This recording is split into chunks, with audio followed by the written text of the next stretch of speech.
All right. Hi, everybody. Thank you so much for joining us. I think we have people from so many different countries, so it would be great if you drop in the chat where you're joining us from and what your organization or business is, what you do, what your mission is, and maybe your LinkedIn profile if you want, so people can network and connect with you.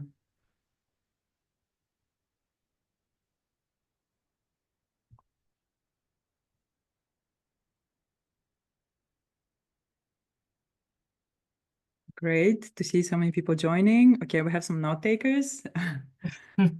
So this is being recorded and we'll share the recording with everybody at the end. So don't worry too much about like taking notes and stuff.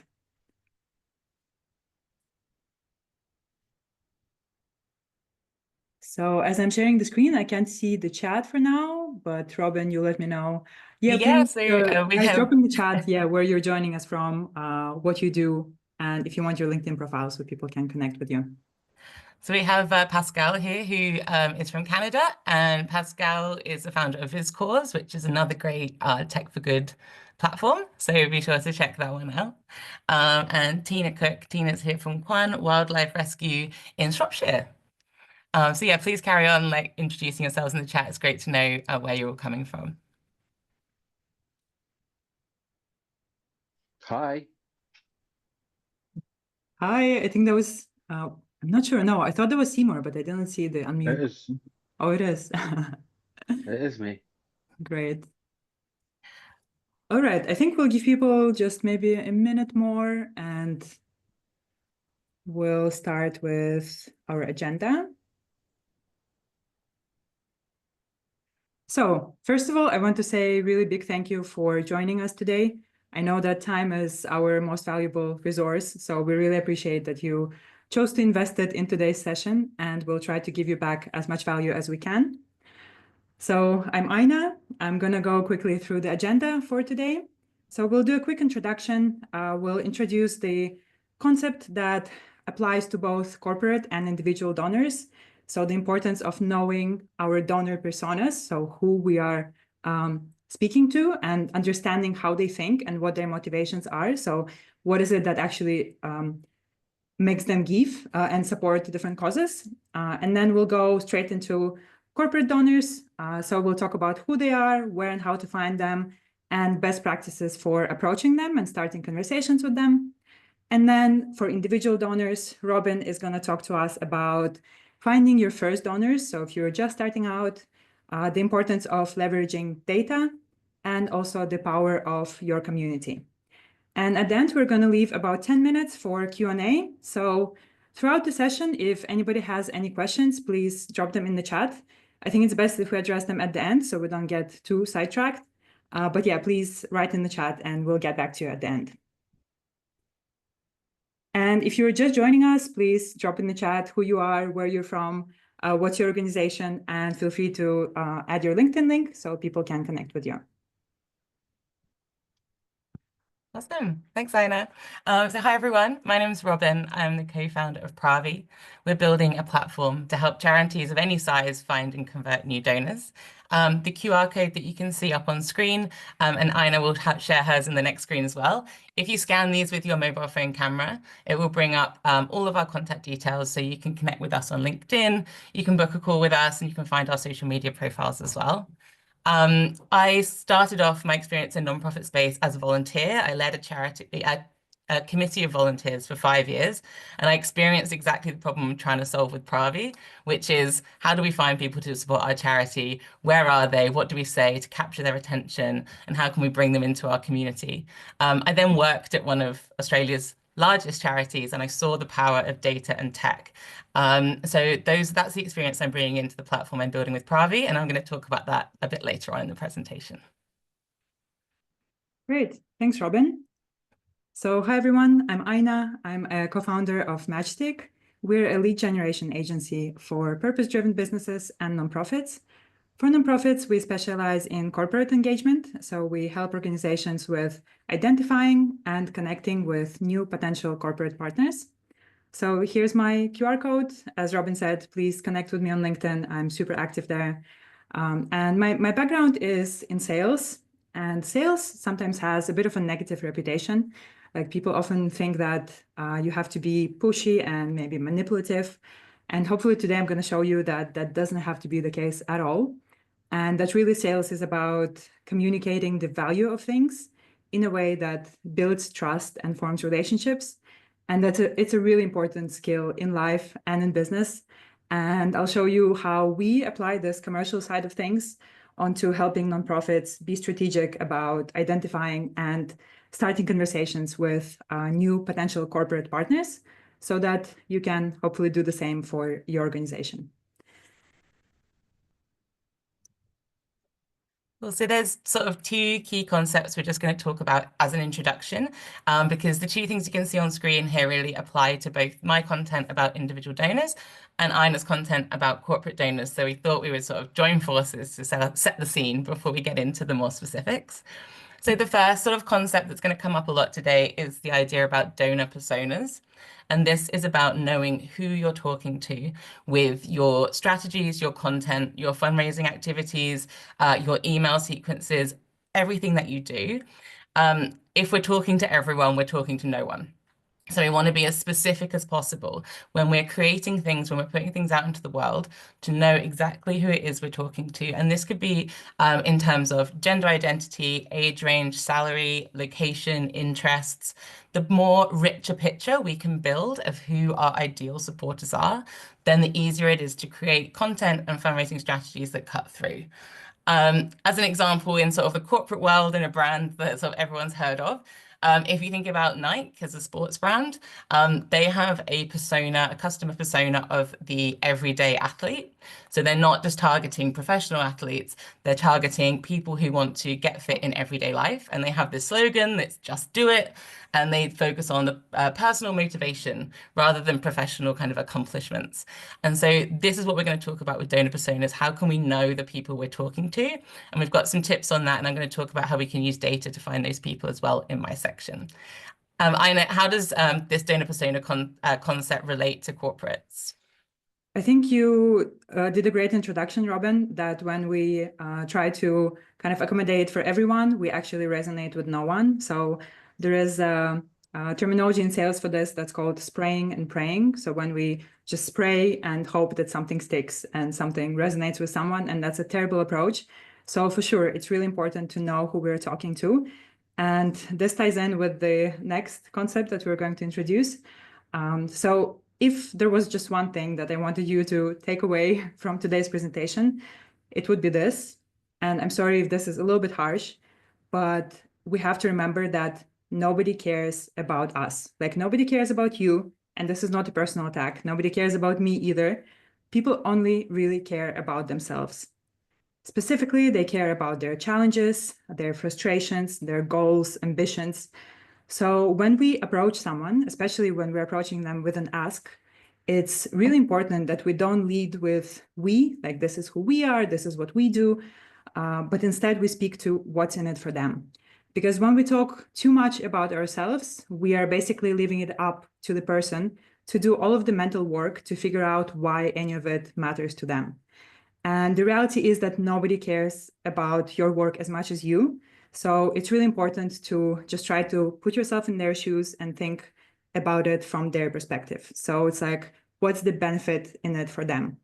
And this is really important for businesses, especially, I would say, because always social impact, unfortunately, will be secondary to business benefits. So when we're looking for partnership with the business, we have to remember that it doesn't matter what they say they care about, like even purpose-driven businesses, the individual people within the business might care about these things, but it's always a safer bet to just assume that the final decision will be based on what's in it for their business. And we'll dive into how specifically to approach and how to think about this. Robin, would you agree that to some extent, at least, this also applies to individuals? Yeah, no, absolutely. I think this is really important for individuals in terms of knowing how you want how your donors feel, how you want them to feel, and how they feel when they support your charity, when they donate money. Why are they donating money? What is the emotions that are being brought up by your cause? And then what do they want to see happen after that? So I think it's really important to always remember what's in it for me. Great. So now we're going to jump straight into talking about corporate donors, specifically who they are, where and how we can find them, how to define the potential corporate donors who fit the best with your organization, and then best practices for approaching them. And I do want to say that this is obviously a huge topic, and I could talk to you for 2 hours about this, but I only have about 15, 20 minutes. So I'm going to give you kind of the overview and try to give you the most valuable, bits. But also I've included here a QR code to our guide. It's completely free. So if you scan the QR code, it's a PDF guide that outlines the framework that we use to help charities find and connect with new donors. And I'll cover some of it today, but this is a lot more detailed. So if you're here today, clearly you care about finding new corporate donors. So I think you'll find some value in this asset. So I'll leave it on the screen just for a second. And I want to ask everyone who is here today, if you could let me know in the chat, how do you feel about approaching corporates? So how do you feel about messaging a business or coming up to a business and asking them to become your supporter? Like, do you feel nervous, excited, confident, anxious? If anyone's feeling brave to share in the chat, I think this will be really useful for me to know just where people are with this. And it might be great for others also to see that, okay, they're not the only ones who are feeling this way. And Robin, please read out if anyone's sharing in the chat how they feel about approaching corporates.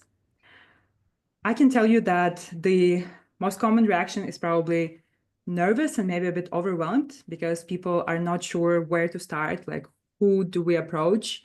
What do we tell them? How do we, make them care? So we've got a couple of really good, interesting comments in the chat. So we've got frustrating, pretty confident, happy to do it. However, it's navigating who to contact, which is the barrier, which is really great from Hepsi. I think that's a really great insight.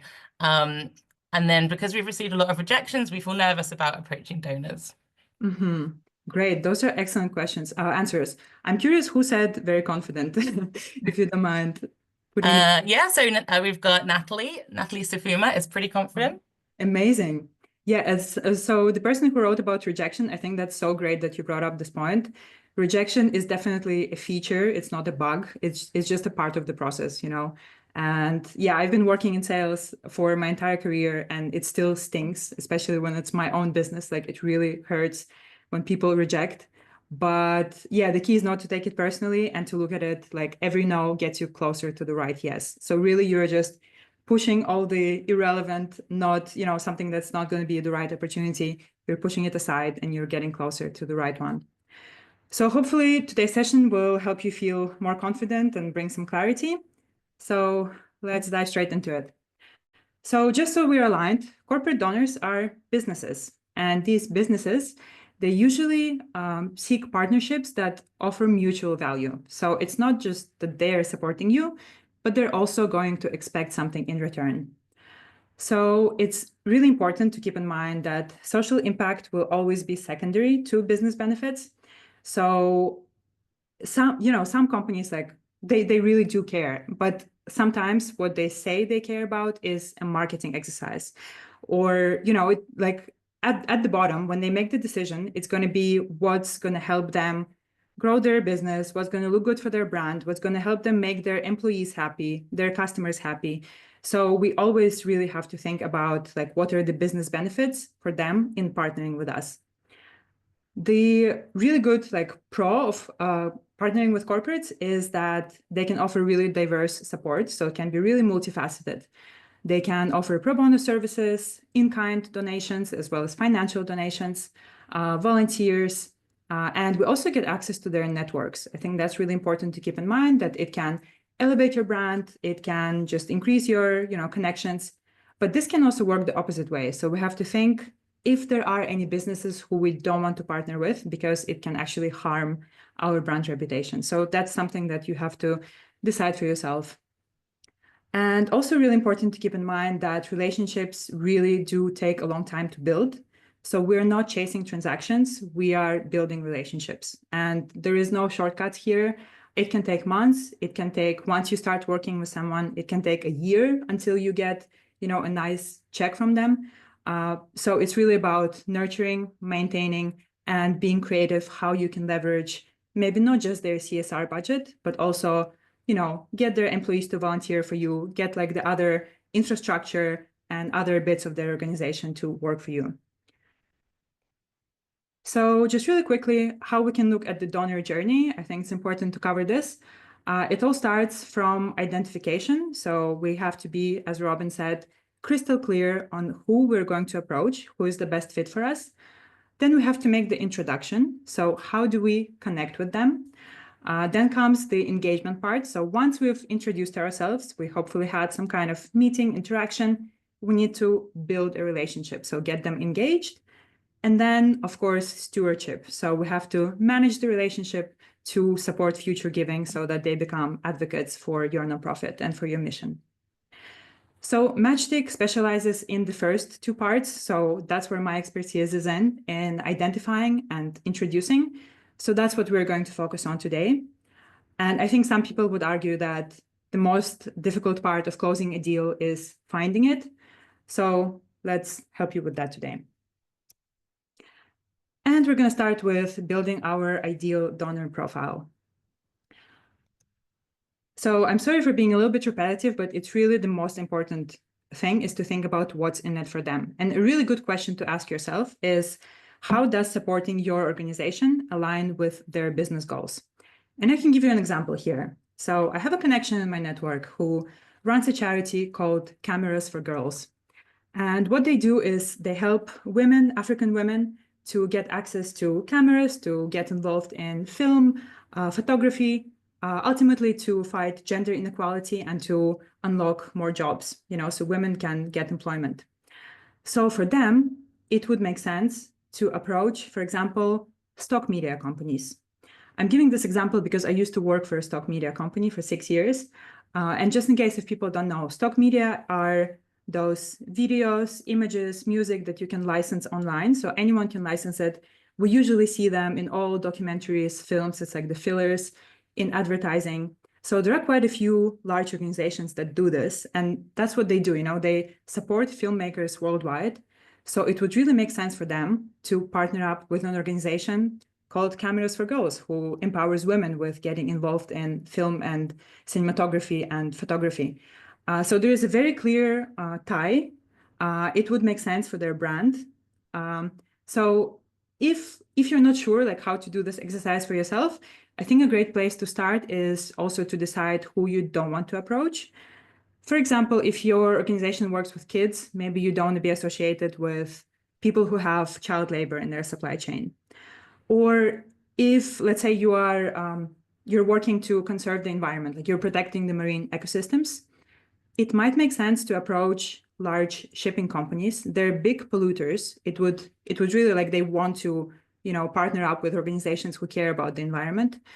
They usually have CSR, ESG commitments, but you have to ask yourself, like, do I want my name to be associated with somebody like that? And there is no judgment, like it's very individual and it's up to you to decide. So I'm going to share a hopefully really helpful tip. You can ask AI. So you can ask ChatGPT, Perplexity, whichever one you use. All of these tools, they have free accounts, so anyone can do this. And you can try something similar to this prompt. So I apologize that this is a lot of text. But basically, you're giving them some context. So you're saying, I run a nonprofit called Cameras for Girls. Our mission is this, and we want to secure corporate donors. However, we know that most businesses prioritize their bottom line over philanthropy. So we need a strategic approach that aligns with their business goals and helps them see a tangible ROI from supporting our work. Something like this, you can write it in your own words. We'll share the recording so you can use like this exact prompt if you want it. Just keep in mind that AI, first of all, doesn't know your full context. So I wouldn't just like do what it tells you to do. It also hallucinates, it makes mistakes. So this is really mainly like a brainstorming exercise because it will help you to start seeing maybe some new connections that you haven't considered. So if you're stuck, I really recommend that you try this prompt. Now that we've hopefully picked a direction of who we want to target, it's really important that we get super specific on company attributes, such as the size of the company, the industry, the location, maybe their values, their mission statement. This is really important because later when we're searching for them, we have to be really clear and be able to build a donor persona, as Robin calls it. And also it's important to consider the individual attributes because we never want to email like a generic email like info at or something like this. We want to pick a specific person in the organization. So it could be their head of CSR or ESG. Sometimes it could be maybe head of marketing or branding or even HR, human resources, because you could position supporting your nonprofit that it will help with their workplace culture, with employee retention, just creating a more engaging workplace. Sometimes it can be also really like unusual job titles. So if you're working on something with like brain development, you might, find in some organizations somebody who really fits like that specific thing. But of course, we want to strive for somebody who is a decision maker or as close to a decision maker as possible. And also important to consider which communication channels they use. Usually email is a good bet, but also social media, perhaps LinkedIn, because it's always good to contact people from a few different angles so that we can accommodate for their preferences. So now that we have our ideal donor profile, or hopefully at least some idea, how do we actually start a conversation with them? A really good idea that we see work over and over for nonprofits is to invite them to an in-person event. And people who are here today, if you can let me know in the chat, if your organization hosts some in-person events, this can be an open day, maybe you are launching your new impact report, maybe you're having a summer party, a birthday celebration of your nonprofit. So if people can share in the chat, I think it's also great for brainstorming, like seeing the different ways people leverage this opportunity. And why it's such a good conversation starter. Because when we're reaching out to someone out of the blue, like they're not expecting to receive an email from us, it's really important that we make it really clear why we're approaching them specifically and why we're approaching them now. So by inviting them to an event and tying in what you do with their business and their mission, you answer both of those questions. And also it's a really soft ask. So you're not immediately jumping in on them and like, hey, we're looking to raise 15,000 pounds and we're looking for corporate partners. Like for sure, you can mention that you're looking for corporate partners, but this way you're like, hey, we're hosting this event. This is why it's relevant to you. There's going to be a reception. It's a chance to embed deeper into your community. Would this be of interest to you or your team? I'm seeing, I think, some maybe answers in the chat. I'm not sure. Yeah. So we've got a couple of great answers. From Jenny, we haven't explored this yet, but we're looking at hosting a summer party this year. Tracy, an airbase visit for all our corporate supporters, which sounds really cool. And we've hosted 3 events though always to create awareness and brand visibility. This from Natalie, and she appreciates learning about this approach. Great. Yeah, so I'm sure that people who host events already, they will agree that just when you have the person in the same room with you and you look them in the eye, it's going to be just next level of forming a connection and trust and getting to know and remembering each other versus, communication over email. So I think especially if your charity works in your local community, this is really important and it's a great opportunity to have an excuse and give yourself a permission to reach out to these people because you're inviting them to join your event. So now, hopefully we have a date for an event or at least some idea for what event we can host. How do we actually contact these people? Like, what do we have to keep in mind? How does that work? So a really important recommendation that I'm going to give you is to set up a proxy domain. So what this means, for example, our domain is thematchstick.co. And we have several proxies. So it's a domain that sounds similar like ours, and it actually redirects to ours. And one of them is wearematchstick.com. Why this is important is because when we start cold outreach, so when we send emails like larger volume than we usually do, and we're sending them to people who are not expecting our email, it's very likely that some of those emails will not get opened. Maybe some of them will land in spam or people will mark it as spam. So all of these things, they on the back end register and they affect your domain reputation. So we don't want this to happen to your primary domain because it's going to take some time to recover from it and it's going to affect your internal communications. So it's really a good practice to have a separate domain. It's not expensive. It's like a one-off. You set it up once, you have it for a year, for 2 years, and to create some email addresses. So you're emailing people from that email address. And it's called like email hygiene. So there are certain protocols that you have to follow. You can find all this information online and also in our guide. It's not that difficult. Like it might seem overwhelming at first, but you can absolutely set it up. So really important is to build your own list of contacts. I always tell people, please don't buy like ready-made lists that are available out there because they will be outdated. The information will be irrelevant. The emails will be like not up to date, not qualified. So it's always better to build your own and focus on quality over quantity, because this is really the most important part, like selecting the right people to approach. Because if you're shooting at the wrong target, it doesn't matter how great your messaging is, right? So one great tool is called Apollo. It has a great free tier, and you can find people's contact information, also companies, and they even provide some people's email addresses there. Just a quick question, Ina, just from Pascal in the chat. So if we are using like a mailing service like MailChimp, how does having the proxy domain and stuff, how does it tie in with using those sort of products? Yeah, so using a mailing service is really important because there you can set like the automated sequences, so you don't have to manually go and send emails one by one. So setting up the domain, it starts from the outside. So you buy the domain from a website like GoDaddy, for example. You have to set up the like DKIM, SPF record. So you have to do a few things, but all the information is available for free online. You just do the setup. Then ideally you want to warm up the email as well. So you don't want to just immediately start sending emails, but you leave it for a bit, then send 1 email, 2 emails, 3, 5. And then you use it in your like MailChimp or whichever platform you're using to send out emails. But so the idea is just to have a separate, so not using your main email address that you're using, because this is cold outreach and you want to just be extra safe to protect your domain reputation. But once you have it warmed up, it's going to be in your, in your software, and you'll be using it to send emails. I hope that answered the question, but we also, Pascal, I think, right? You can message me separately on LinkedIn. We have a separate guide for emails specifically that has like step-by-step, so I can share that with you because it's a huge topic, obviously. So I'm going to move on unless there is any burning questions, but we'll also address them. All good. Thanks, Ina. Great. So now that we have our list of contacts, hopefully, we need to craft our messaging. So one last time, I'm going to say, please think about what's in it for them. So not this is who we are and this is what we do, but why it ties in, why you think they are the right people, what are the potential benefits for them of partnering with you.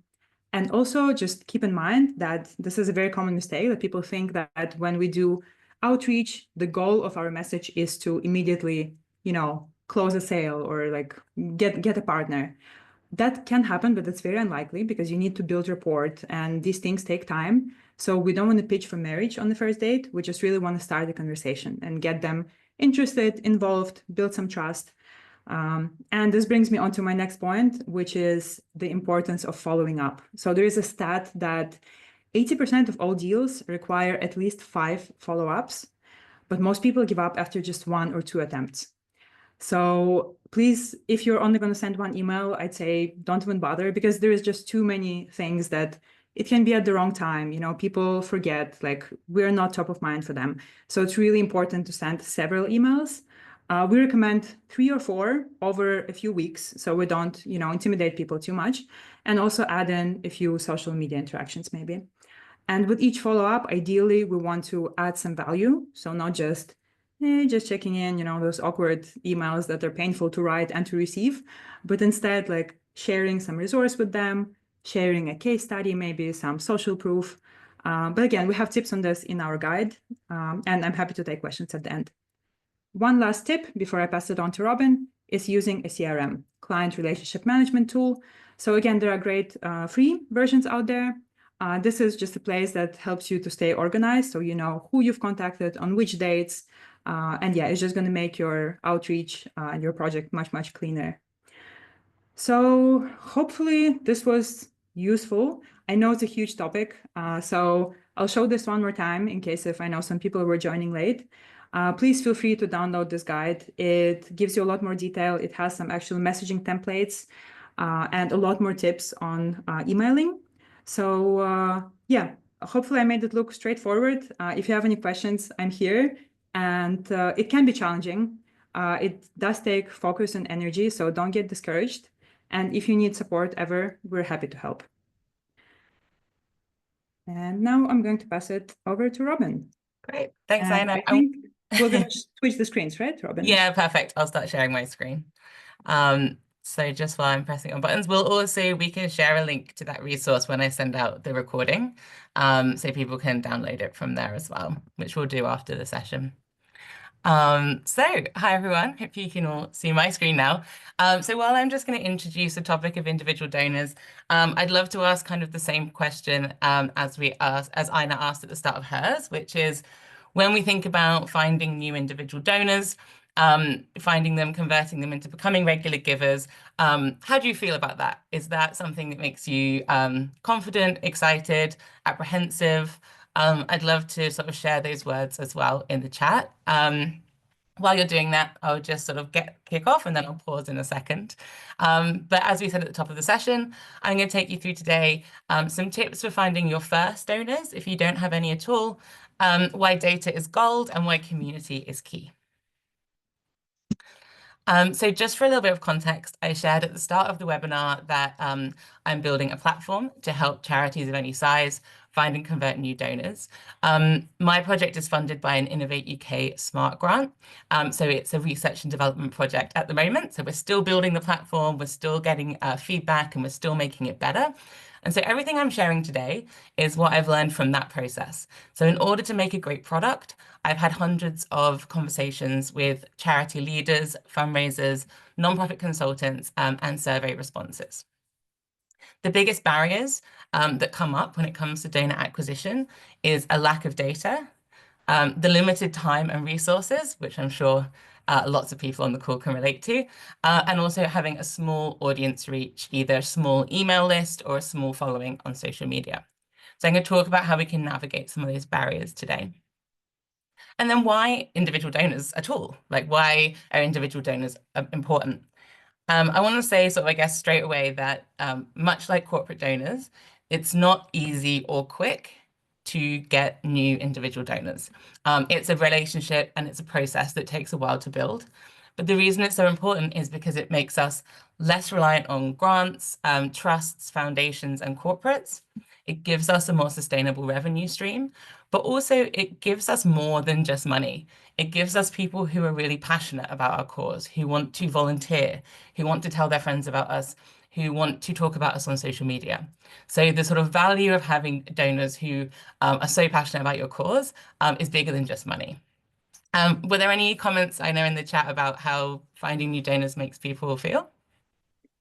There is a comment from me, and that is curious because it's, yeah, I'm excited to learn from you, Robin, because I don't know much about this area. Thank you. All right, let's kick off. So if you are starting from scratch and you don't have any donors or you just have one or two, don't start by trying to attract strangers online. It's not the best place to start. It will take a lot of time, it will take a lot of your resources, and it's very difficult to cut through all the other noise that we have online. The best place to start is with who you know. And these kind of circles that I have on screen, this is an exercise that I would actually suggest actually doing, like maybe on a piece of paper or maybe in like a Google Doc or something, is thinking about you at the center and then circles that go out from you. Who do you know in different circles of your life? So this could be friends and family, people you've worked with before, people in your local community. It could be acquaintances.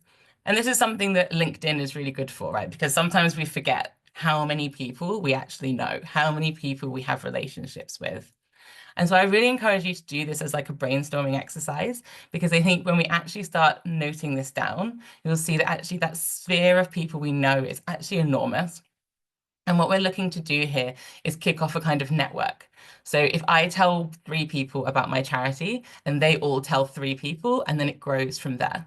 So we want to kick off a whole network of people who want to support our charity, and it starts with us at the center.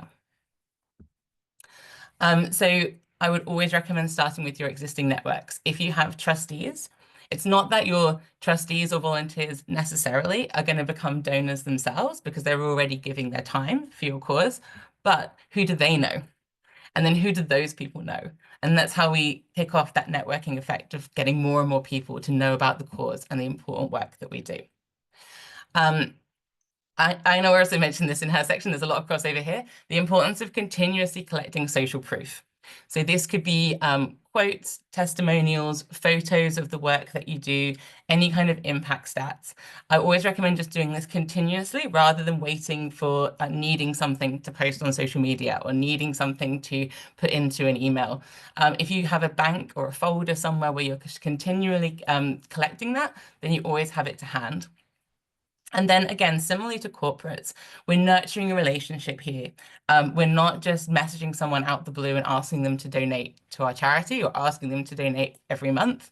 We're building relationships with people that hopefully are going to last a long time and are going to show up in different ways, that could show up as volunteers, that could show up as a monthly gift, that could eventually show up as a legacy. And your kind of warmest leads, if you like, when it comes to regular givers, are people who have supported in the past. So if someone has supported your charity in any way in the past, keep track of them, how they supported, even if they just donated £5 6 months ago. That's still warmer than a stranger on the internet. So keep track of those people that supported in the past, keep them engaged in the work that you're doing, and then make an ask to them once that relationship has been nurtured and it's warm. So I mentioned data straight off the top of the webinar, and in the modern world, data is becoming more and more important. So you think of data as being the new gold or like the new oil, like it's kind of the most precious resource we have in a sort of technologically driven age, and especially when it comes to using AI tools. So if we're going to use data to find more of the right people, we want to start by looking at our existing data. And even if you have no donors yet, you still have data available to you. And on the next slide, I've got a whole list of places we can go to find data that's not, oh, you have to have a CRM with 10,000 donors. There's lots of other places we can get data from. I'll go into that in the next slide. But what you want to do with this data is build up a picture of your typical supporter or your ideal donor persona.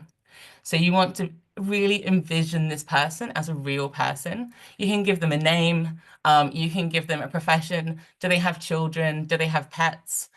What sort of house do they live in? What do they do for a job? You can build up this picture of a real person, and that will make everything that you do more targeted, more specific, and it will cut through the noise and really speak to those people. And so we want to have this person in mind in everything that we do in terms of creating content, but also in terms of the types of fundraising activities that we're choosing to do. And then it's, of course, you're not going to probably stumble on your ideal donor persona or typical supporter the first time. So this is a process, an iterative process where we can test out things online, see what kind of response we get. If we get a post or if we get a fundraising activity that has a really great response, more so than normal, then we want to track that, make a note of it, and then do that again. So double down, use those tactics again, and keep building so we know the type of content that resonates with our audience. So ways to collect data when we don't have a huge donor base to start. First of all, I obviously want to just quickly make the note that if we collect personal data, so addresses, emails, phone numbers, we always want to get consent, and then we want to protect that personal data as well.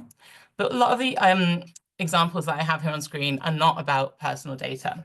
It's about building up that picture of our ideal donor persona. So there are lots of publicly available research and sector reports available for free online. So CAF is the Charities Aid Foundation. They do a yearly report about donor behavior, about donor motivations, and there's lots of information you can get where other people have done the research for you. And they will tell you what type of cause do 25 to 30-year-olds like to support, or what type of donations are women more likely to make. That information is out there and you can apply it to your cause. Of course, we can offer free resources. So we can offer a sign up for a free event. We can circulate a petition. We can offer a free ebook or a checklist. And this encourages people to sign up to get the free resource. And then we have them in our ecosystem and we can approach them again, keep them updated about our cause and about the work that we're doing, and eventually potentially steward them into becoming a donor. Similarly, we can do surveys, polls, feedback forms. We can ask people who are already in our ecosystem what they think of our cause, why do they support us, and other demographic information. What I have on screen here is screenshots from Facebook and Instagram audience demographics. So if you have a business account, you will have access to this data, and it's quite specific. So for example, if this blue graph down here, if this was my charity, it's really interesting here that 85% of the people who follow me on social media are women. That's a very high percentage. And so I really want to bear that in mind and potentially make my ideal donor persona to be a woman in this case. We can also use website analytics in the same way. So if you use something like Google Analytics, it will tell you the demographics about the type of people who come to your website and then what they do when they get to your website. And of course, also conversations. Whenever we talk to someone, that's an opportunity to get information about who they are, why they support us, and what do they think about our cause. So this is an echo of Ina's part as well, but this what's in it for me is absolutely relevant for individual donors as well as corporates. So what motivates your donors to give to you? How does giving and supporting your organization make them feel? So this is about thinking about their motivations. Now, there's lots of different reasons that people could give to a charity, but kind of the three big ones are an emotional connection. So they feel hopeful, worried, angry, inspired. There could be emotional reaction to an issue that makes them want to support your cause. Social belonging is a really big one. They want to be part of something bigger. They want to be part of a change. They want to change something in the world, and they want to be part of part of an organization who is doing that work. And then the personal benefit, as we said, people are always thinking about themselves. So it feels good to make a difference. It feels good to donate to a charity. It feels good to support a good cause. So it's good. It's important to think about specifically for your cause, what motivates your donors to give, because different types of causes will be different for this. And this is my final kind of point, but the importance of building donor community. So what you can see here, my first diagram up on the screen is kind of an image of a transactional relationship, which is I'm a donor, I donate money to a good cause, and then that charity passes my donation on to the people or the programs or the projects that needs it. Now, this transactional relationship may work for larger charities. So the ones that have the big brands like Red Cross or WWF or Greenpeace, because they already have brand recognition.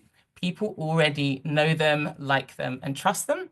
And so when an issue comes up, they are willing to just donate the money because they know who they are. They know that they do good work and they trust that their money is going to go somewhere and make a difference.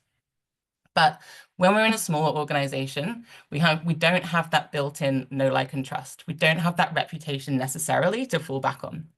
And so instead, what we want to think about is building a reciprocal relationship that creates a community where everyone is connected and we feel part of something bigger than ourselves.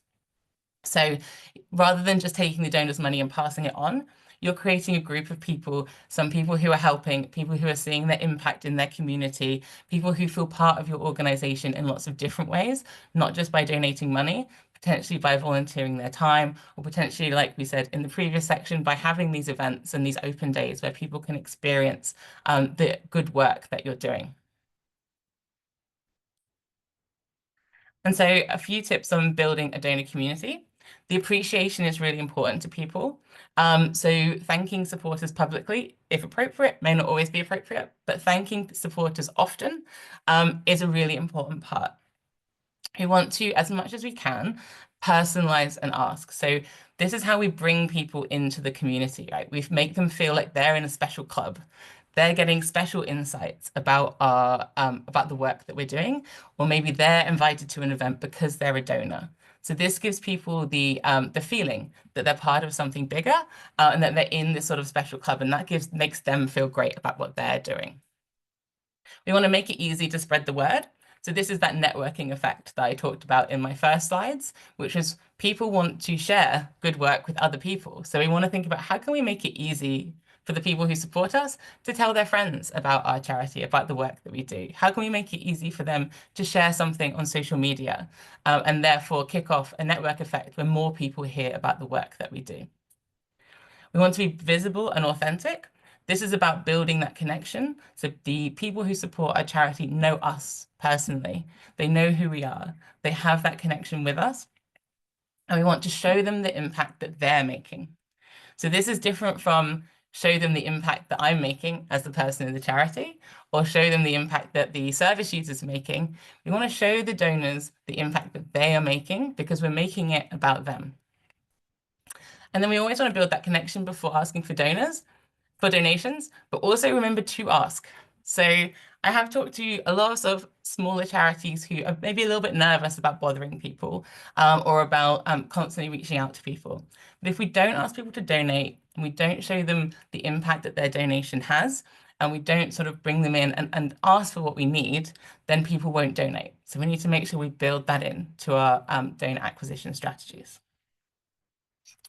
And finally, I'd say that having donations is just one piece of the puzzle. We want to build that community, so we have volunteers, so we have people talking about our organization. Now, just a quick call out for the product that I'm building, which is called Pravi. So for some of you on the call, I know I've already spoken to you and you've been part of this research that I'm doing, and I'm really, really grateful for that. The Pravi, the AI tool that I'm building, helps charities of any size create donor personas based on a centralized pool of data, so you don't have to have your own data. It predicts which audiences are most likely to give to your cause. It builds a step-by-step plan to help you reach your ideal audience, and also suggests messaging that resonates specifically with your ideal donor. So if this sounds interesting to you and we haven't connected, please reach out to me either on LinkedIn or email. There's no obligation. I would just love to share what we're building and get your feedback. So that is it for our slides. I can see we've got about 10 minutes left, so that's not too bad. And maybe I'll stop sharing and we can have a look and see if we've got any questions. Great. Robin, that was awesome. I just want to read a couple of comments from the chat because we're getting some great feedback.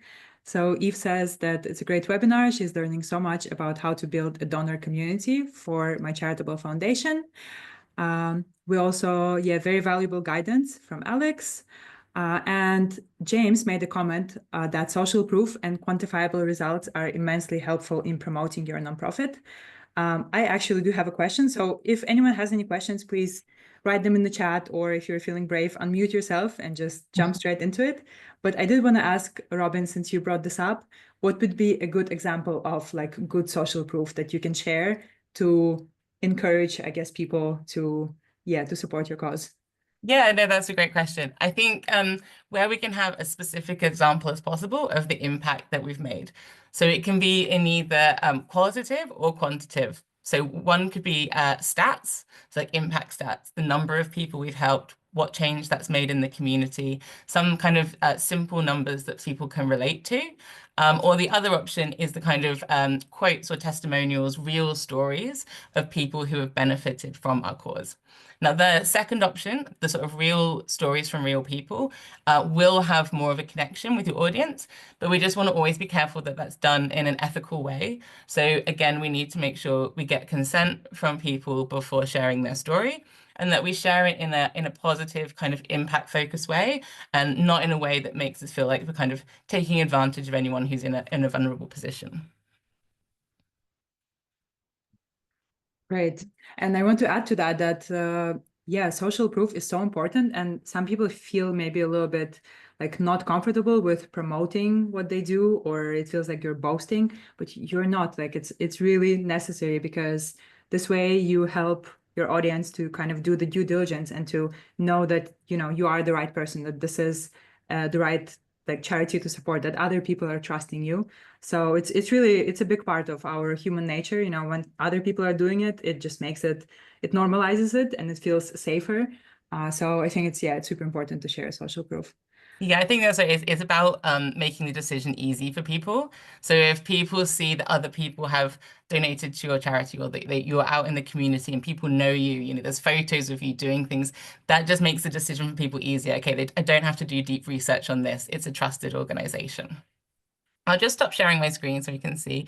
I think maybe Brian raised a hand, but then maybe didn't. So Brian, if you do want to ask a question, please feel free.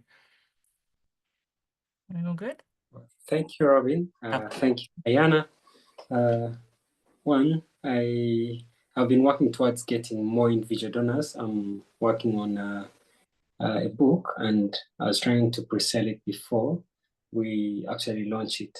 So now creating personas and creating avatars for these individual donors is what I've been struggling with. I think also the other part of this tool, is it a free tool? Is it a subscription-based tool? And if you could share more about the tool. Yeah, sure. Yeah. So the platform that I'm building at Pravi at the moment is free for charities to sign up within the UK because we're still building it at the moment. So it's not unfortunately a finished product yet. But we can have a call, Brian, and I'm happy to show you what we're building and show you where we're going with it as well, and how we want to use it to help charities find new donors. Is it okay if I share? Brian, I do want to say I loved your post about the frog, right? Oh, thank you. Yeah, it was such a nice story. Yeah. Thank you, Ayana. No, it's great. It's great. I'm really curious to learn more about your book. Yeah, I mean, people, if you feel like sharing your LinkedIn profile so others can connect, or actually you can just connect from, if people are on the LinkedIn event, you can also just connect with each other there. But there are some, yeah, really interesting connections in here in this channel, in this group. Awesome. Cool. So I don't think we've had any more questions in the chat. So I wanted to ask, yeah, just if anybody on this call, if they have any like recent big wins that they have, how they got them, anything they could share with the other non-profits on here. It's always good to hear good news. Yeah, absolutely. I love that idea. Thanks, Seema. If anyone wants to come off mute or put in the chat any successes, any wins, any I guess great tips that we could share with other people, that would be really helpful. Oh, I have. Hi, Winnie. Yeah. Hi. So I'm looking to host my first fundraise with the King's Trust. It's called Big Brilliant Breakfast. Cool.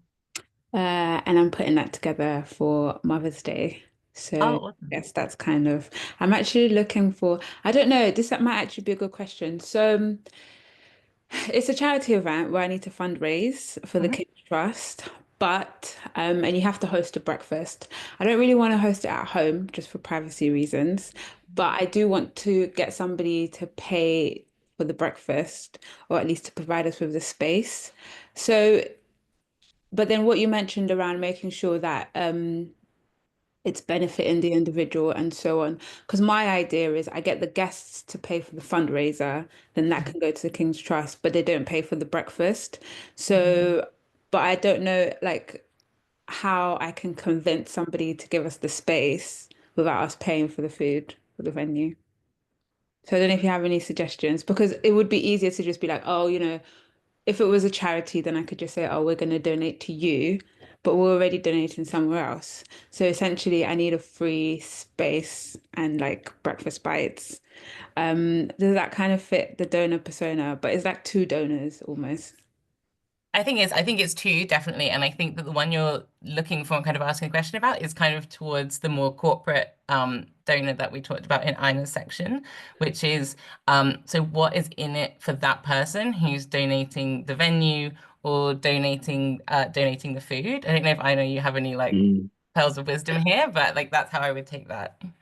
I was going to say, sorry. I was going to say, I'm happy to like share my calendar with you, Winnie, and you and I could jump on a call because obviously we need to know which area you're in and who would be attending, maybe just to help you maybe just come up with some things you haven't thought of before. So I'm happy to do that if that helps.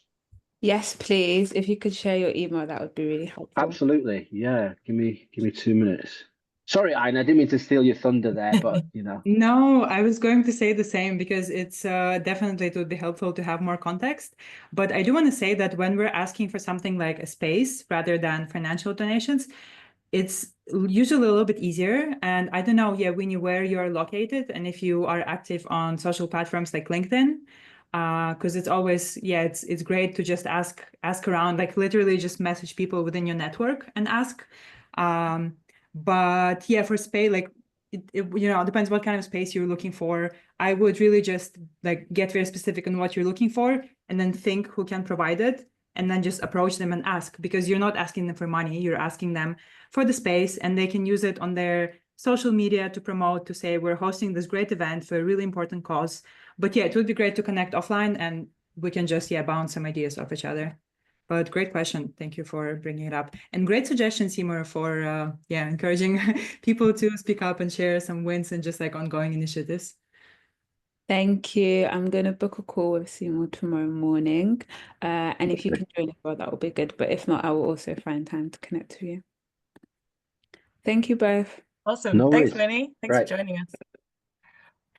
Awesome. Well, I think we can probably wrap it up there. But as we said before, please feel free to reach out to either Aina or myself, always on LinkedIn or via email.